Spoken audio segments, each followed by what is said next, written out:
Hello, and welcome to another episode of Boundless Body Radio.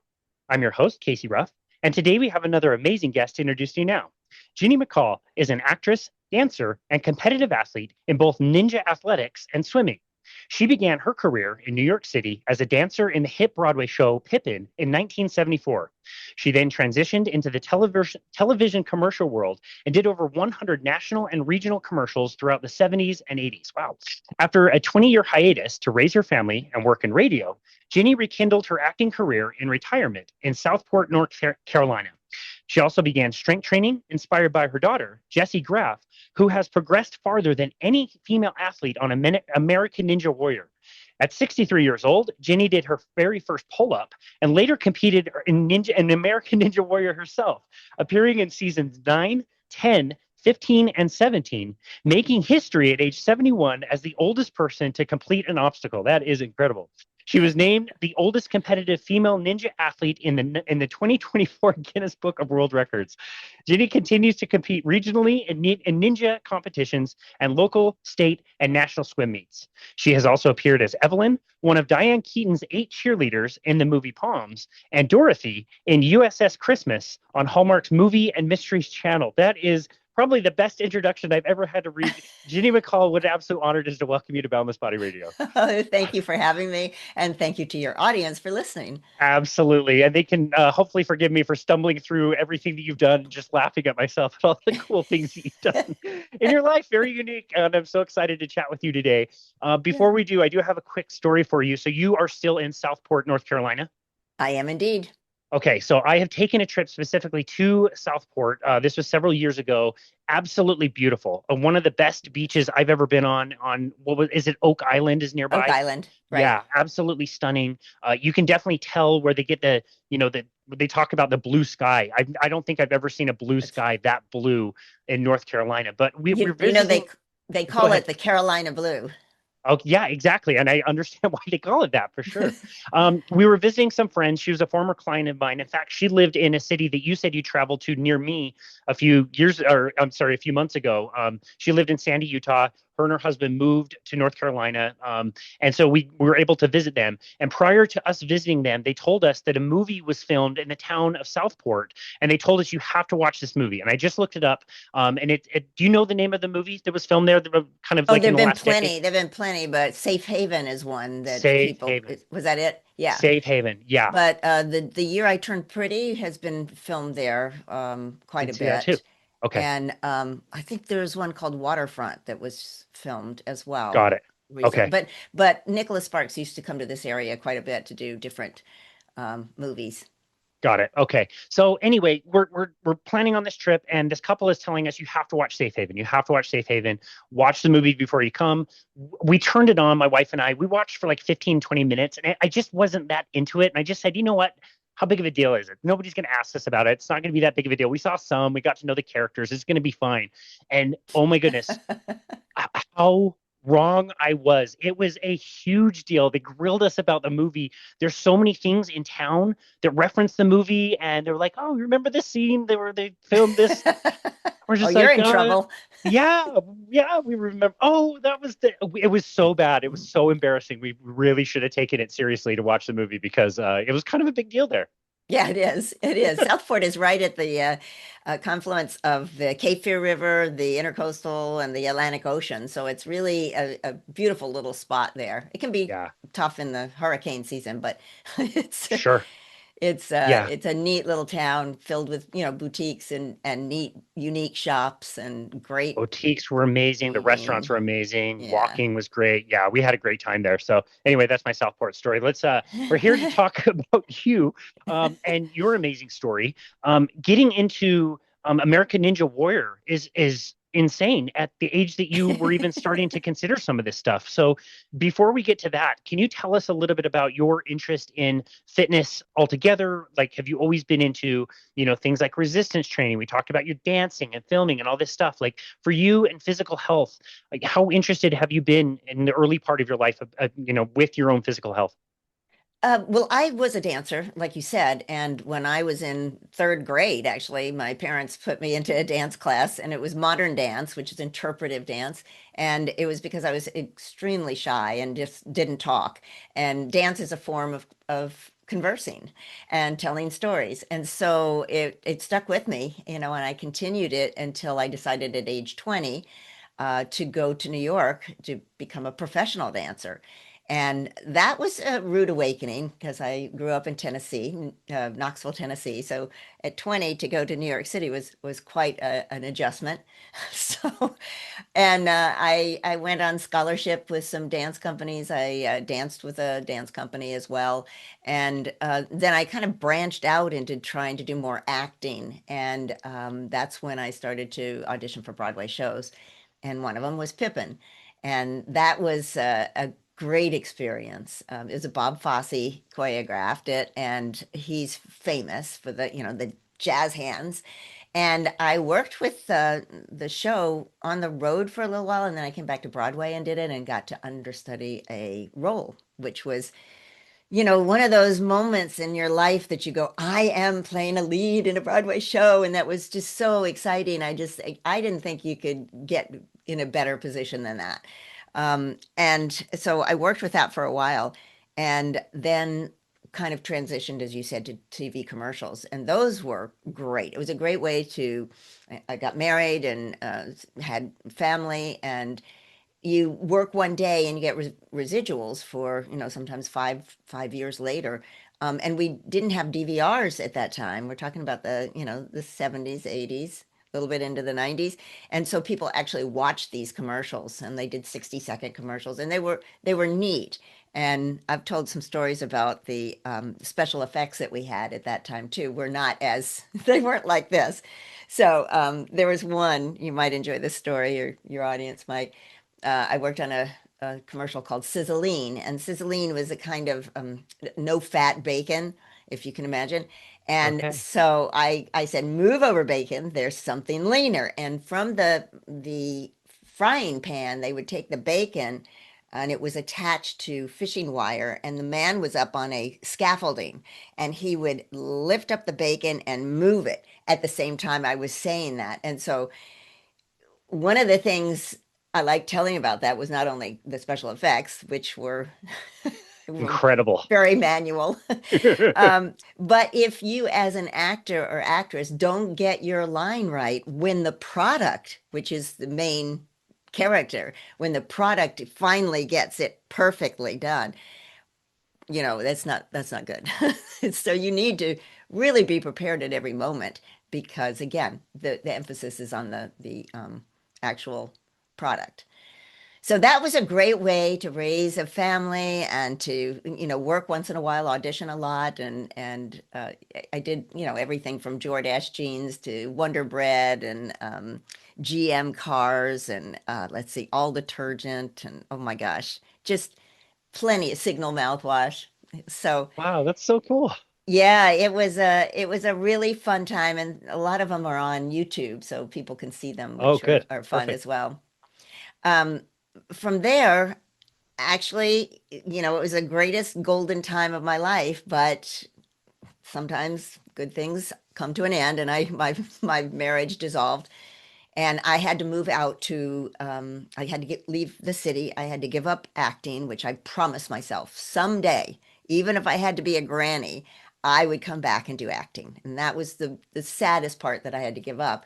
But we moved to a place in the Poconos on a lake. It was gorgeous, but it was very hard to live there. And many people said, like they did when I went to New York, you're never going to, thousands of people go there. You're not going to be able to get work. And the same thing with going into the Poconos. It was like, you're not gonna, you've never had a real job. What are you gonna do with two kids and being single? So that was a life-changing time. And I think it was a great time for the kids because they were outside. They didn't have cell phones or computers. And, they kind of lived the way I did growing up, which was unusual. I mean, we just didn't have the cable TV, and they were outside all the time.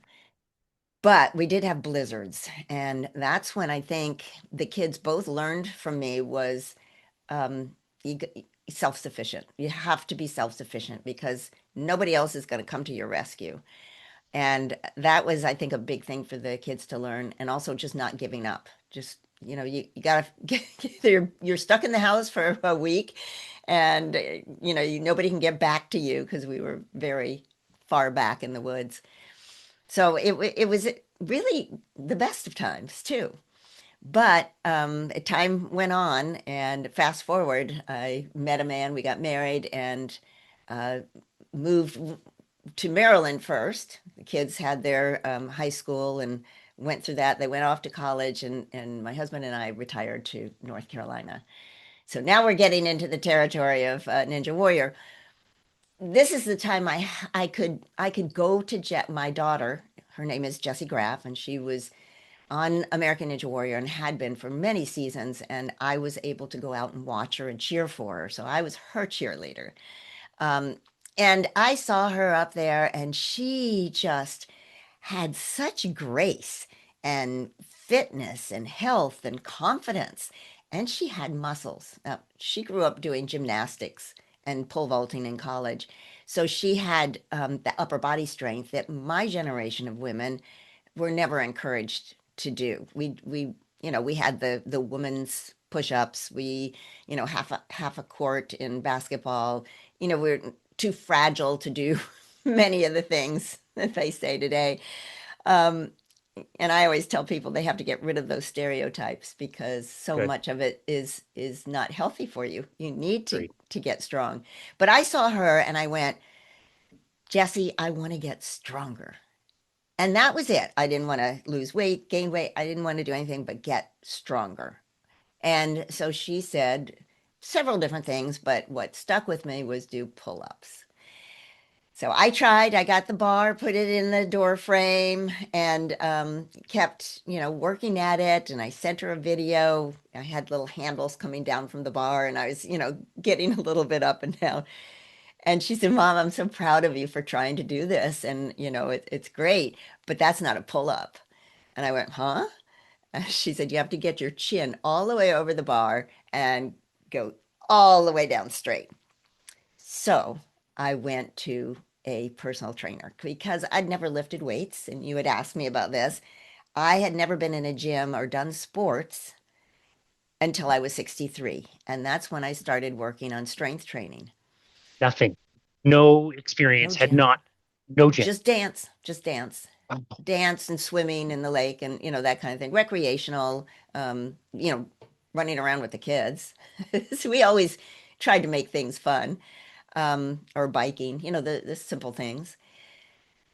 But yeah, it was kind of funny when I went to the personal trainer to do strength training because, when they're talking about squats, I'm thinking, plie is much more artistic than a squat. And I'd call it releve, to go up on your toes. And I just couldn't get out of my dance mode or mind. And still to this day, I find it kind of interesting that I've gone from, Broadway and dancing to barbells. So, Do you recall the reaction of the trainer when you came into a gym for the first time and you said, "Hey, I want to do what I would consider like one of the hardest like body weight exercises to do," when you had like no experience with any of it? Were they like, "Who is this?" not really, not really. And it wasn't a big gym. It's a private gym that he had at his own practice. And so I said my goal, and I'm very goal oriented. I've always been that way. My goal was 5 pull-ups, and that's what I want to do. But of course, you don't just sit and work on pull-ups every day. You have to work on the back and the shoulders and the arms and chest and legs, everything. So it took quite a while. It took 7 months before people would say something like they liked the definition or the tone that I was getting. And I perked up. So, oh, great, this is wonderful. And I sometimes think, people quit so early. And if they only knew that they would see such changes in that amount of time. I mean, I guess to a lot of people, 7 months may sound like a heck of a lot, but in terms of a life, then not Nothing. really. Yeah. So it took me an entire year to start getting toned and a little bit more definition, and then it took me a year to get one pull-up. But mind you, I had tried for a long time, maybe a year or so, by myself, getting nowhere, which I'm sure there are a lot of people out there that do the same thing. I just can't get a pull-up. But there's so many things that you can do and drills that you can do that can help lead you to that too. But I wanted the strength. That was the important part. So I don't remember him remarking one way or another. He probably thought, oh, here comes another one. Probably, okay. No matter Wow. what you say, we'll just work on strength. Wow. That's Um, amazing. yeah, Yeah. And I and want to, so oh, go ahead. yeah, I was just going to say that from there, and well, let's see, so 63. So 2 years later, I sent a application into American Ninja Warrior. That's where that started through really my daughter who inspired me. And the show itself had done a segment on the two of us working out together, mother daughter. And it's just such a nice moment to show of a bonding when you're not just sitting watching them in gymnastics all the time, but here we are actually working out together. So I thought that was a pretty neat segment that they put together.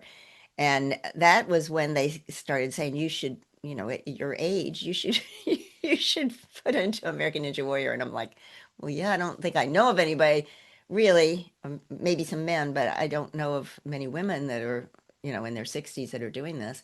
So, I couldn't do but one pull up at that point. And so I went along with what they said and I put in a submission, which is a videotape for 3 minutes of showing personality and skill. But it's just so funny how life leads you in certain ways. You can say yes or you can say no. And I kind of look at it of the branches of a tree where, you're headed in this goal, but there are these, yeah, yes, I'll do that. No, I'm not going to go that way, and you just go to each branch and it takes you on this amazing journey that I have had in retirement. So I think when I said it was the best time of my life being a lead on a Broadway show, understudy, but it was, I got to go on for 2 weeks to now, which really is the best time of my life. Yeah.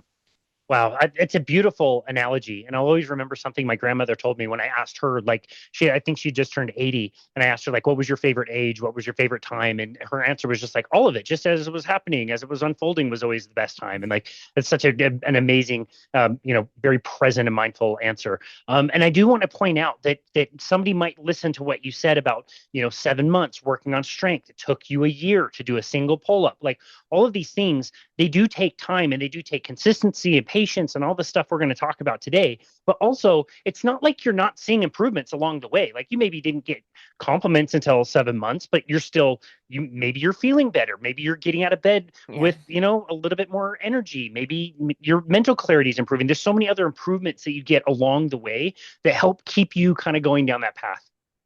exactly. Very, Yeah. very true. And the other thing that I'll say is after 2 years of doing weightlifting, I had been diagnosed with osteopenia. Do you know what that is? Yes. Yeah. Okay. For the listener, if they don't know, can you explain? Yes, osteopenia is the step before osteoporosis. So it's a loss of bone mass. And so the doctor said, and it was late 40s, which is pretty typical. However, I didn't know it at the time. So many things we don't know, aren't there? And the doctor said osteopenia. And I'm like, what is that? And she explained to me the bone loss. And I'm like, well, that sounds terrible. What do I do? And she said, take calcium. And I said, well, can I reverse it? And she said, no, it's just part of the aging process. And, but I guess that was the thought at that, we're talking quite a few years ago. And they didn't even mention HRT, which a lot of people take now because they said the thought then was HRT could cause breast cancer, That's but right. they've turned that around now. Yes, they have. And Yep. yeah, and I see it's very good for your bones, but I mean, everybody has to do their own research to find out what is best for them. So I didn't do that. And I didn't do much of anything because she said we couldn't reverse it. I didn't really think too much about it except wanting to get stronger. And so after 2 years, I which you can have a bone density test every 2 years after you're 65. So I had a bone density test, and it was significantly changed. It was back to normal. Wow. So I was so blown away with that that I started, posting a lot about that on social media for women to know about this, the fact Good. that you can. And I've heard since that people who have had osteoporosis can reverse it too. Now, not everybody can do that. I'm just talking about, it is possible in some cases for you to be able to do that. But I think it's so important to see that's just one of the health benefits of strength training.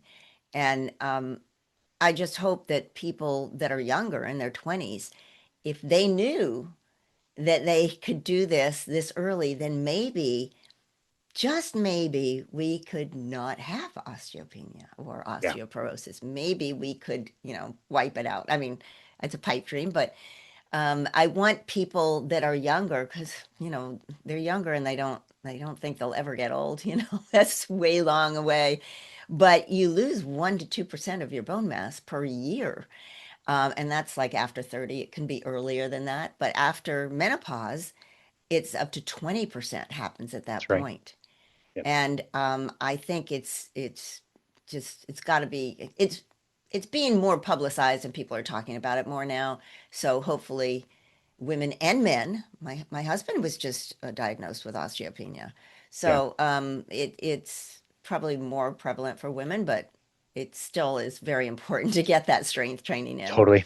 Yeah, we just did a whole episode about bone health and the numbers around osteopenia and osteoporosis. It's really crazy. And I think it's like you said, like most people are to this day unaware that you can take strides. It's not for everybody, like you said, that is going to reverse out of it, but you can at least take some important steps that can really, really help you along the way. And yeah, that will pay you back so much later in life. So I really do appreciate that. I'm glad you're, you beating on that drum because I think it's really important to get the message out. Also, really important to mention what you mentioned about the hormones and how we thought it caused cancer, and that was just never really the case. And so, walking back that message is going to be really challenging. But talking about it, I think, is really important. So, Yeah, thank you yeah, you for definitely have to do that research for sure. yeah, yeah, absolutely. I love that. Okay, before we get to the show, you're doing your strength training.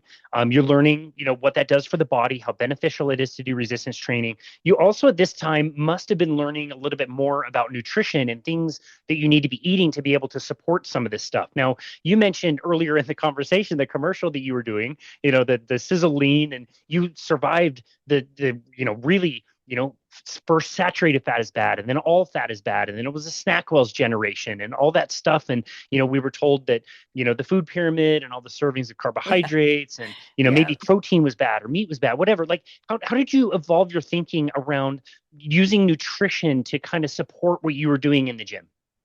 Well, it goes back much earlier than that. I don't know if you've ever heard of a book, "You Are What You Eat" by Adele.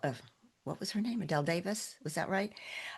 This was back in the 60s. My parents well, they didn't have it, but my dance studio had a health food store.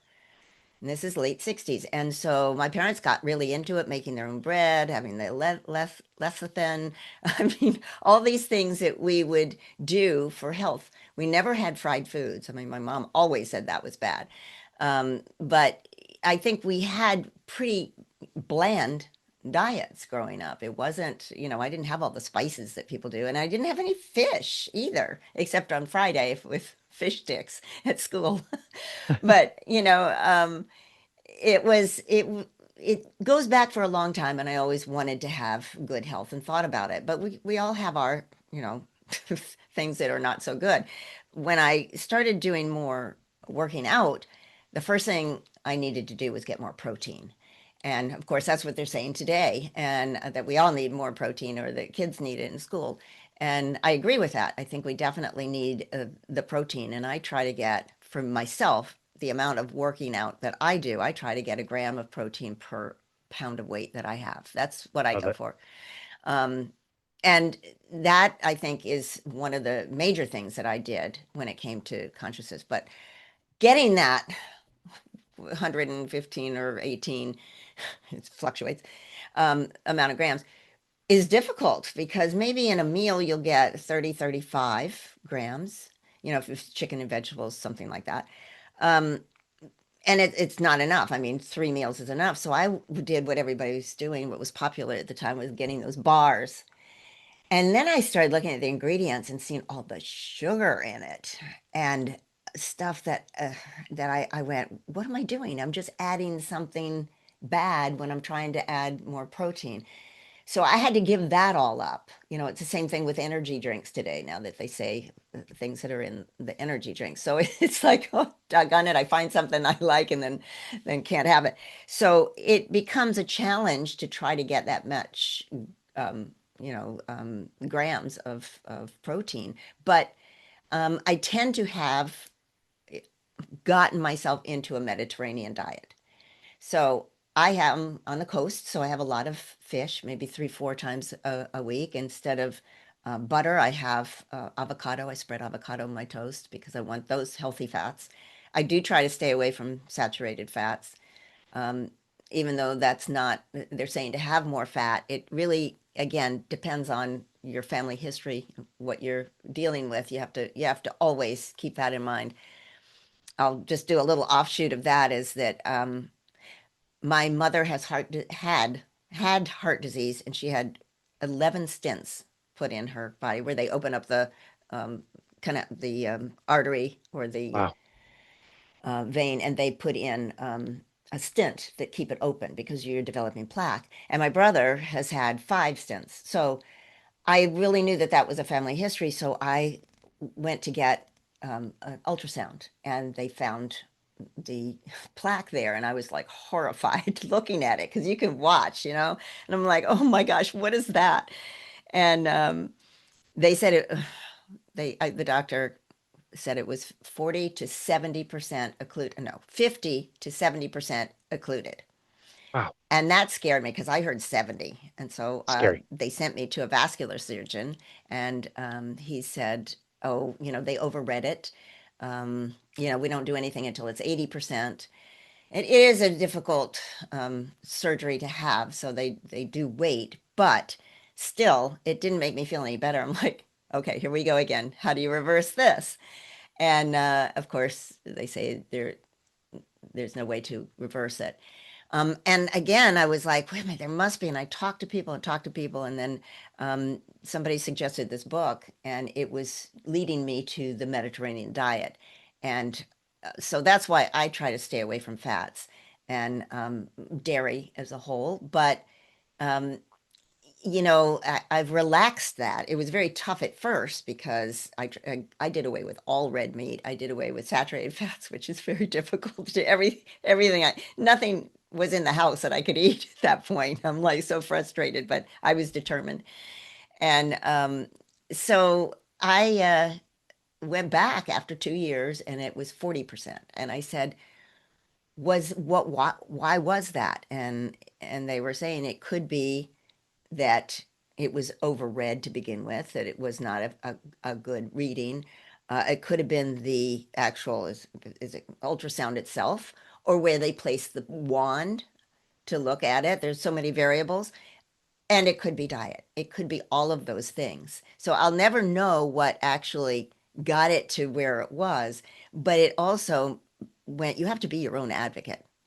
You really have to keep checking and checking and checking to see what you can do and what out there can help you. There are a lot of ways to look that up. But I've stuck with the Mediterranean diet, but I'll have red meat once a month or something. I just am careful about it Yeah. Yeah. because Do you that's a notice a great difference? I'm source. just curious. Yeah. Do you notice a difference like the day after you have red meat versus the other days that you don't? Do you notice like a difference in energy or anything like that? Well, yeah, actually, I do.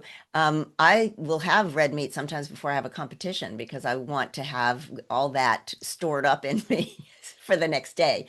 So it may be mental, but I Maybe. do think it makes a difference. Yeah. Yeah. I mean, there's No, a lot of protein in a steak, so that's there is. Yeah, no, there is for sure.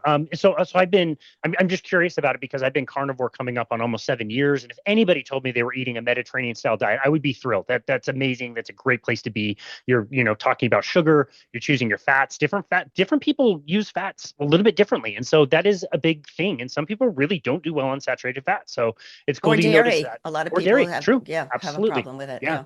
absolutely. But I do notice for myself, like if I have a leaner meal the night before like a hockey game that I'm going to play in, I don't have the same energy. I feel a little flat. I'm not as, perky. I just don't feel as good. I have to have like a steak and make sure that I eat it and the fat that comes with it the night before something like a competition, Oh, like a hockey game. interesting. So it is interesting that you notice that as well. Now, did you say you are carnivore? Yeah. Oh, okay, because my trainer is as well. Oh, And okay. yeah. So I can't, in my mind, I have to have those vegetables and those Yeah, fruits and that's stuff like totally fine. that. Yeah, that's totally fine. But That's I have great. Yeah, heard good things about carnivore too. I've heard people who have difficulty in sicknesses or chronic problems and they go away. So it's yeah, really amazing. Of course, now you have people that love vegan or vegetarian or, totally. there's so many different, you have to find what's right for you. Yeah, I love that. Yeah. And like I said, and all of us, even, carnivores and vegans, we have so much more in common because we're normally, we care about the planet, we care about what we're eating. There's Right. there's so much that we're doing that is great. And like you said, like avoiding sugar, you knew sugar was bad. Dairy doesn't agree with you and avoiding all those things. So it's cool that you learned about the protein. That's what I was hoping you would say. And the amount of protein. Do you remember maybe how long it took you to be accustomed to eating that much protein? Because it can be a jump for a lot of people. People think they're eating a lot of protein and they're maybe eating like 40 grams a day or 50 grams a day or something.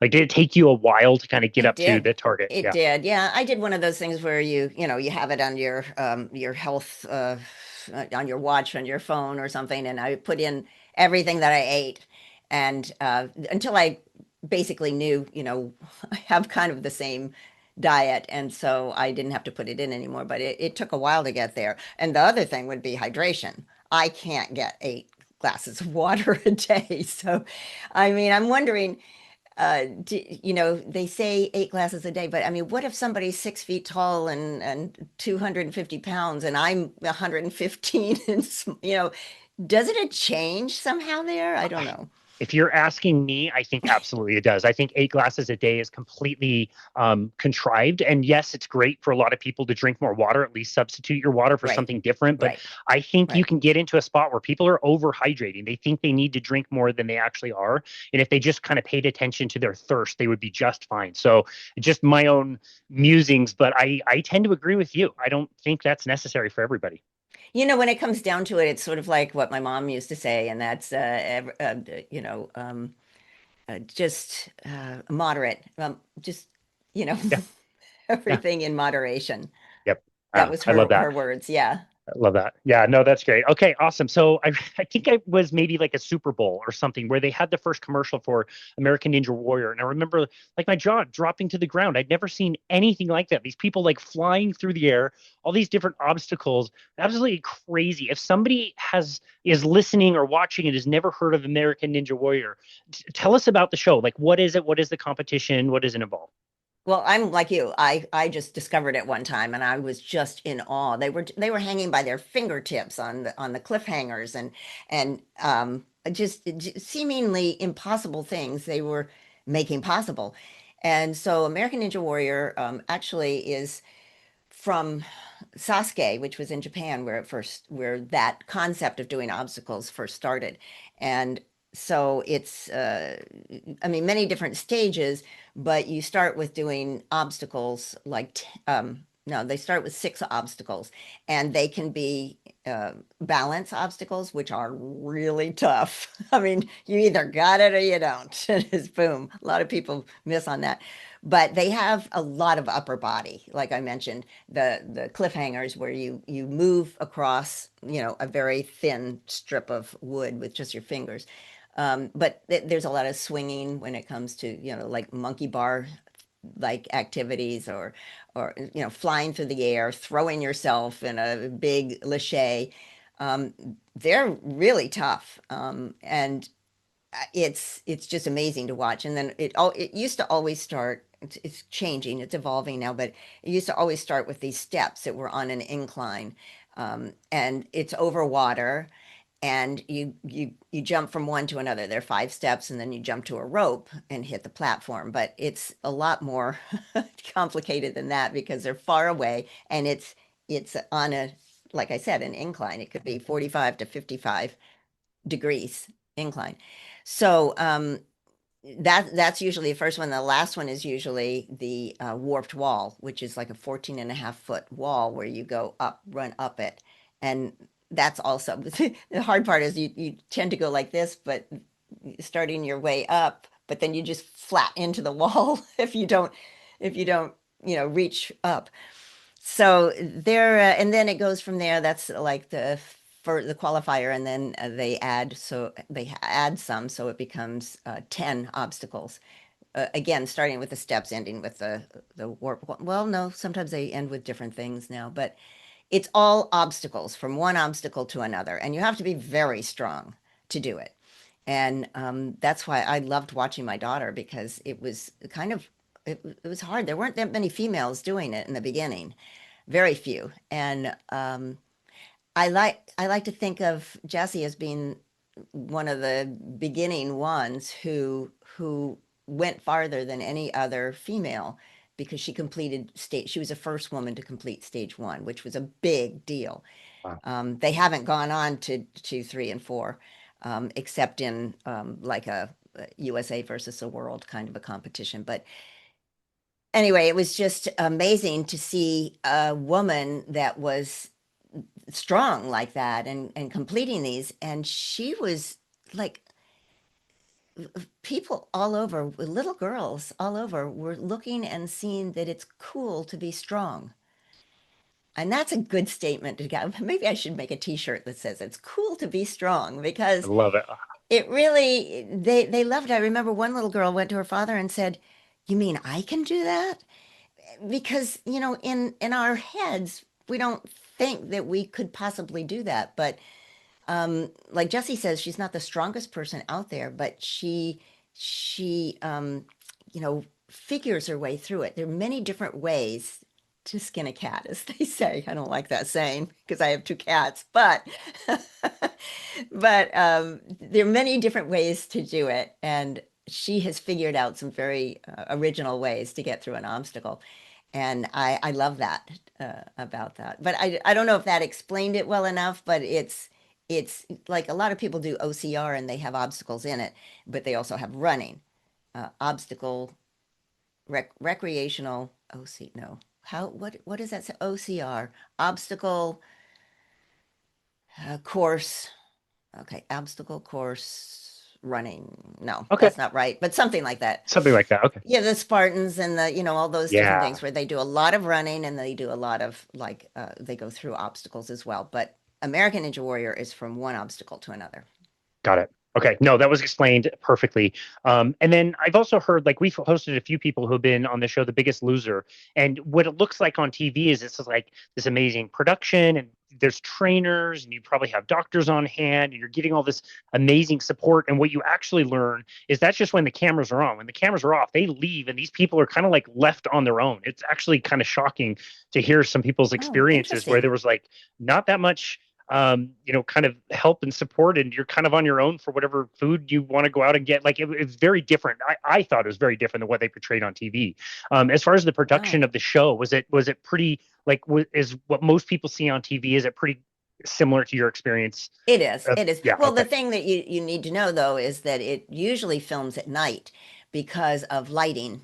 You don't have clouds coming in and out and the weather changing that much. So they are able to control the lights with their own. So we don't even start doing the show until, and it's taped. We don't do it until like 9 o'clock at night. So you may be Got it. running at 2, 3, 4 in the morning. Oh my gosh. Wow. Last time I did it, it was like 3 in the morning. It was tough for Wow. me. And Interesting. you're also not allowed to see the obstacles ahead of time. You know what some have been from prior years, but you don't know what's going to be on your show because they do all of them, in that week, several different courses. And so you get a demo. You can't touch the obstacles, but you get a walkthrough that there's a tester who shows you how to go through the obstacle or what they expect. And you get rules, you can't touch this. This is hands only. This is feet only, blah, blah, that kind of thing. Got it. So it can be quite frightening to, not know what you're going to be doing and then to be up there and ready, set, go. You're on. Yeah. Wow. Yeah. Wow. Okay. And we mentioned in the introduction that you made it on multiple seasons, which means you did it one time, but for some reason had the desire to come back. Was it because you didn't get as far as you wanted? Did you think you could get stronger over time? What was the thinking behind like coming on multiple times? Oh my gosh, it's quite the story. The first time I did it, like I said, I could barely do one pull up and it was too early. And I had worked, I have a friend who's about 3 miles on Oak Island, which you had mentioned to me. And he's built the obstacles in his yard and he had the steps, but it's not over water and they're not the same or anything like that. And I got up to the starting line and I looked at it and they were so far apart. And the athletes make it look so easy and they go, and I went, what have I done? Oh no. And they go three, two, one, doot, and off you go. And I hit the first step and then I hit the second step and slipped right into the water. And Ugh. mind you, there are 5 steps. So really early fall. And I was devastated. I was embarrassed. I was shocked. I had let down my family who had come to see me and my friends. I let down my daughter. I let down every single senior in the world. So, and I kept reliving it. Do you know how you do that when you make a mistake and I don't know why it slipped. It could have been the dew on the step. It could have been any reason. Maybe I just hit it wrong. And it just replays like what happened, what happened, what happened. And then you have to face people. Um, and then when it played, when it actually like we filmed it, I think in March, and it was freezing cold too, by the way. And it aired in May or June. And then when it aired, I felt it all over again. It was that Uh, feeling of what had I done and look how easy they make it look. And so my husband said, "Well, you'll do it again." And I went, "Why would you say that? Are you crazy?" And he said, "Well, you can do it. You can do it." And my daughter said, "Don't let one fall define you. Look how far you've come." And it was true. I'd learned a lot of things. I was able to go across pegboards. I was able to do, the cliffhanger. And I understood what she said, and I wasn't ready to give it up. So I decided I would redouble my efforts and work harder. And I went to every ninja gym that I could find within driving distance, 3 to 4 hours away. And I worked on the steps. So I was pretty positive, and they accepted me again to go. And that time, I made it to the fourth step, and then couldn't make it. So again, but I didn't feel that bad again. I wasn't devastated. It was like something's wrong. And it came down to the fact that my legs were just weak, one of them. So when I push off my left leg, it just didn't have the strength to go across. So the next year, I was determined at this point. And so I decided that I would test. I told you they have testers that, go on and if it's too easy of an obstacle, they'll make it harder. If it's too hard, they make it easier. They want to see different, uh, abilities on the course. And so I would do that. And I worked it where I would just push off on my right foot every time. And I got right through that first obstacle. So I guess the moral to this story was not to give up. And the fact that they took me again was also a wonderful thing. And I didn't try again because COVID came about. All I wanted to do was get stronger. And I kept working on getting stronger until after COVID. And they, called me back again. And I think they said it was because they saw that I was continuing to get stronger. And this time, though, they tricked me. They changed that first obstacle. It wasn't the steps anymore. It was a pole. They called it the pole vault, and you had to jump on a mini tramp, which I didn't do mini tramp work before. Mini tramp to the pole that was straight up in the air, vertical, grab it and it starts to fall down, right? So you have to climb to the top of it so that you can reach the platform. And so I got through that one. That was the year when I was Wow. 71, and I got through that first obstacle, which was great. And the second obstacle was really, they're very tricky.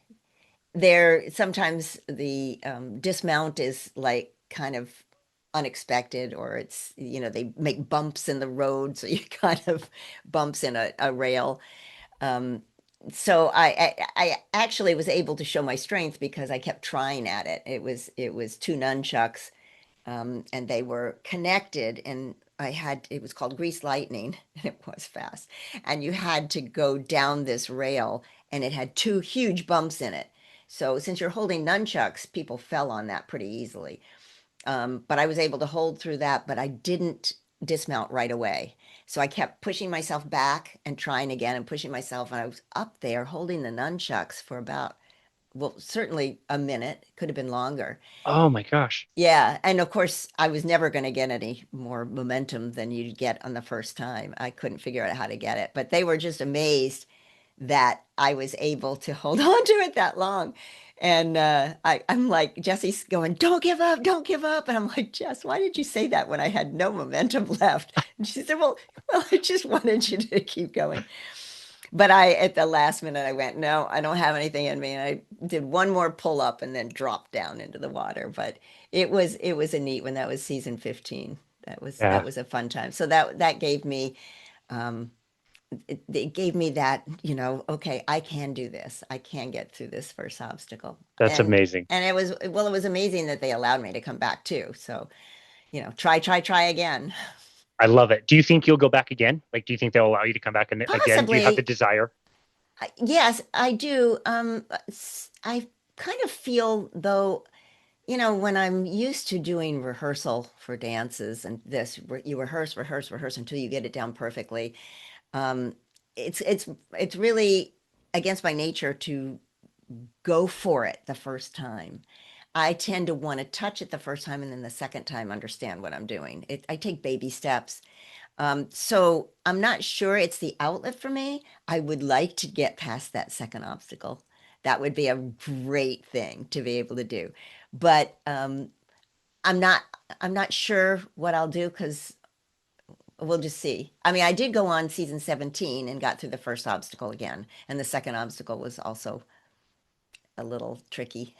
Yeah. so Wow. so yeah, I mean, it's a wonderful format to get your message out there to people that you're not That's too old. And you know what my daughter was saying this last time, she said, you you don't have to be the best person at your sport to be an inspiration to people, because we all say, no, I can't do that, I can't do that, or I don't want to be embarrassed, or I don't want to fall, or whatever our excuses are. But if you're there, if you get out and you attempt it, it's a wonderful feeling of, you know getting rid of all those limits that we put on ourselves. Yeah, that's the whole thing I'm thinking about in this conversation is, yeah, it's not like the best, competition for you, and you're probably not going to win, and you approach things a little bit differently, but you are willing to step out of your comfort zone and repeat it several times and get better at it. So now, you're exactly right. It's so inspiring for people out there who think, in getting older, it's too late for me. I can't start. I will never have those skills. Like, and maybe you won't, but it's still so inspiring to see somebody else doing it and think, I can take a step. I can learn how to, maybe do a pull up or a half pull up or something. I can start on this progression. It's just like the branches of the Yeah, tree that you mentioned. You never get to go down that journey if you don't decide to start somewhere. yeah, yeah. And that's a hard part for people, is the starting. They want to, they get inspired, they know that they need to, a million different excuses, but how do you actually get started? And I usually tell people to start with walking and to get a buddy who you are accountable for, and you can talk and have fun, and you're actually helping your bone density. So, Yeah. um, and muscles and ability and mobility, all those things are so important for your independence later in life. And Yeah. so I Yeah. say walk, 3 times a week for 20 minutes each time. The next time, try to extend that. And do some fast walks in between, get your heart rate up. That's so important. Yeah. Um, what is I it? think Somebody said that or I read somewhere that 85% of people have some kind of blockage in their arteries, but they have no symptoms. And I think of walking and doing cardio, whether you're on a treadmill or you're on a stepper or how you do rowers, however you decide to do your cardio, swimming is great. Um, you're like pumping that blood and getting it moving. And I picture that in my head. Okay, I'm making things move. love that. Yeah, walking Yeah. is absolutely one of our favorite activities. And one of my favorite episodes that we recorded last year was with a researcher. She's in her 70s. She's been doing research on strength training for geriatric patients for decades now. And one of the very first studies she ever did was they got some geriatric patients. I think they were in their 70s and 80s. This study was done like in the 80s. And what they did essentially is they started training, they started giving people, older people, just some simple bands and taught them some simple exercises to do with resistance bands. And they found from that study that if people got stronger by using the resistance bands, they would spontaneously walk 35% more. And her whole point was like, it's like a baby walking. It's not that the baby wants to walk. It just doesn't know how yet. It can't do it. And a lot of people can't walk because they don't have the strength. And so you can start with some simple resistance bands at any age. And again, they found that when they did that and got these people on strength training, they were just walking more because they wanted to. So it's just so Yeah. cool to know that this is accessible to you, whether you're 5, whether you're 50, whether you're 95. Like you can do this. There's things that you can do, and you can really improve your life and improve your independence. It's Yeah. it's That's such what it's all amazing advice about. you're giving. Yeah. Yeah. Yeah, We want that life in our years. yeah, exactly. Oh, that's amazing. I Yeah. love the advice. What other things do you want people to know about your life and lifestyle? Now that you've integrated this in, you're still doing, swimming as we mentioned in the introduction. How has this helped you and shown up in other ways in your life? And what other things do you try to practice to help, keep in the best shape possible? Like is sunlight very important for you? Grounding very important for you? Recovery, sleep, any of that other stuff? What are some of your other favorite practices, and how has this improved your life? Well, I think yoga is a really wonderful one to have too, and that's for mobility. You get stiff, your joints get stiff, overuse of arms, and so I think yoga is a very good thing. So I do a lot of mobility, and I have had some slight injuries, so I continue to work on mobility. And like a lot of people who have had some kind of surgery and they have the PT, and then they come home and then they never do the PT anymore. And I say you got to keep doing that mobility. If I have a shoulder problem, I want to keep moving it and keep it from, getting stiff. The same thing with arthritis. I keep moving my fingers. I do have huge knuckles, but I feel that all the things that I do with my fingers are keeping me more mobile. Yeah, keep it moving so the moving parts don't rust. I Good forget way to think about it. exactly the quote, but that.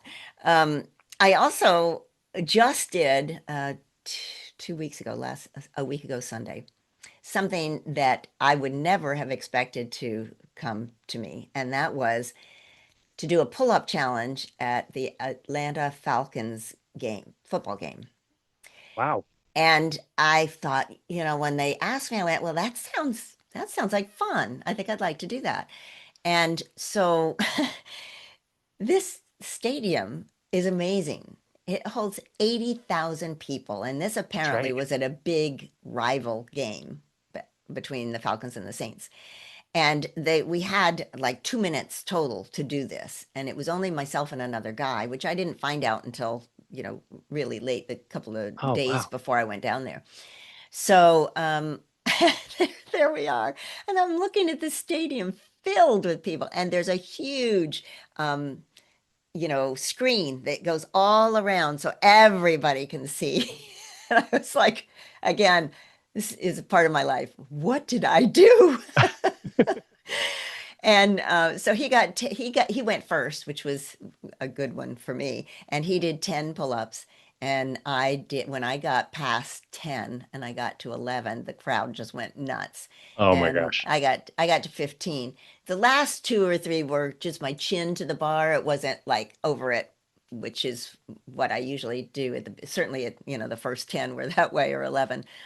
But it was just such a fun event. And, people, would stop me afterwards. And, 80,000 people, I'm doing a pull-up challenge. How did this happen in my life? I mean, it was just a great experience, and I had so much fun. I want to time travel back to the 62-year-old version of yourself before you could even do one pull up and say, hey, you're just about to do 15 in a few years in front of 80,000 people at a Falcons game. You'd be like, who are you? What are you talking about? Yeah. Oh, wow. That's some prediction. Yeah. Yeah. So, things like that come to me. I also got a Guinness World Record for being the oldest female ninja competitor athlete. And that, it's not something that I got old to get. It just came to me. I'm like, wow. And I was thinking, let's see, wasn't there's got to be somebody else somewhere, that a female that is, older, that's doing this, but this is a competitor, so they can look at all the competitors. But I thought I just didn't have the picture of how this could be. And my daughter said, well, this is not just America, Mom. This is the world. And I was mind boggled by that. And that's where many of these podcasts came to me, where suddenly I could get my message out there about the osteopenia, about you're never too old, it's never too late, its strength is ageless, and how the health benefits. And I talked to people from Russia and China, from South Africa and India and Poland, and I mean, all over the world. And we're all faced with the same kind of things, of this being able to have that independence as long as possible. But firstly, getting rid of the stereotypes that you can't do it. And that's, we can do so much more than we think we can. But to answer your question, I always think that it's important to have the cardio, to have the strength training. Balance is extremely important. You don't want to have soft bones, osteoporosis or osteopenia, and fall and break a hip. That is just a one-way trip. So there are a lot of things that I love doing balance. I'll do it while I'm brushing my teeth, go on one leg or another. I mean, you want to be close to a counter, but the balance is super important. The mobility that I mentioned, grip strength is also a biomarker of health. And so I tell people a lot of times with that bar to try to hold your own weight, that you need that strength to open jars, to, the muscles, we lose that too. If you don't do strength training, your muscles will deteriorate. That's right. 1 to 1.5% per year, until it's like 50% by your time you're 70, which is, you want to be able to get up and down the stairs, and up and down into a chair, and be able to be from the floor, get yourself up. You want to be able to, get your baggage up in the, or your dishes in the cupboard. So those things are all important to me, and I've felt that I try to work on all of them now. And I always start my day with trying to have that quiet moment in the morning, and face the sun at about 6, 7 o'clock, wherever the sun is, face south, and have my coffee, and just kind of go through my goals for the day, or just relax and enjoy the sound of the birds. So I like getting the sun. I like being outdoors. I like doing pulling my mat outside and doing yoga. Um, Sleep, super important, to get that sleep. And I just try to wear myself out during the day, so that by the time Yes, you I go to do. sleep, Fair enough. hydration and protein. So although all those things are big, and the only thing that I didn't cover was, that has helped me in these older ages, is I did get back to acting. And that was the first thing I did when I retired. And I got a agent. I went gray, got to be a character actress. And the first really fun movie that I was in that you mentioned was Poms, which is Poms, with Diane Keaton. And I got the job basically because I could do a split. And they asked for a split for my role. Um, and then the Hallmark movie that was just pure, acting. A couple of them have been that way, but I worked on and Just Like That, which was the sequel to Sex in the City, and I had to be a Oh, mean 70-year-old tennis player. So, so I love playing the mean lady, the mean old lady. That's fun. that's awesome. So I got back to it. I swore I would, and I did. And there's where your goals go. You can't let go of them. If I'm 90, I'm going to get back to the acting. But luckily, it happened when I was 60s. That's amazing. Wow. So That many is of awesome. those, yeah, many of the parts I've gotten have been more athletic oriented. Cool. Oh, that's amazing. What an amazing story, Jenny. This has been such a pleasure. You're such a lovely person, and Thank it is you. so very inspiring what you're doing and getting that message out there. Excuse me. It's absolutely wonderful. So I have thoroughly enjoyed this conversation. Thank Where you. can people go to find you and connect with you and your work? Well, mostly I post on Instagram. That's where I started because of that first fall on American Ninja Warrior. My daughter was saying, you've got to start posting some of the things that you're doing when you go to a ninja gym and stuff because you're going to find that people are going to find it inspiring. And it would help me as much as it was helping other people know what they could do. So I do Instagram and it's just my name. Just you'll have it in the show notes or something, right? Because Yeah, absolutely. Yeah. it's Ginny and Maccoll. It's a little spelled, everything is spelled a little different. But that's also Facebook and it's also TikTok and YouTube. They're all just Awesome. my name. Okay, awesome. We will link all of that up in the show notes. And like I said, this was a fabulous conversation. Thank Really you. love to Thank you so hear all the much. things you've gone through and hear these wonderful stories. And it's so inspiring to see people pick up strength training and have it really benefit their lives. And so we're really grateful for you, Jenny. Thank you so very much for all the amazing You're adventures you've welcome. had, including doing pull-ups at the stadium for Falcon. the Falcons Stadium. Incredible. And thank you for taking time to come on our show today. We really, really appreciate you. Well, thank you. And thank you to your audience. And I hope I can get somebody up and moving. Absolutely, for sure. This has been another episode of Boundless Body Radio.